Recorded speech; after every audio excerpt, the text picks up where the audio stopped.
बिस्मिल्लाहिर्रहमानिर्रहीम।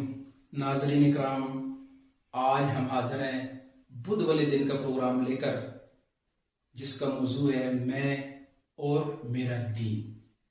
दीन यानी मेरा तरीका है जिंदगी।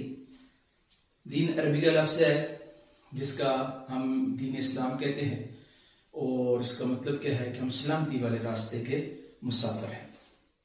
अब ये सलामती वाला रास्ता है कौन सा, इसके ऊपर जो है हमें अपनी बुनियादों के ऊपर ना एक गौर करना है। हमारे प्यारे नबी पाक सल्लल्लाहु अलैहि वसल्लम का फरमान का मफहूम है कि मैं तुम्हारे लिए दीन की ऐसी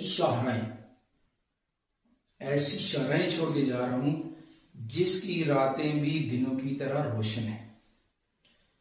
खुले मोटरवे बने हो। अब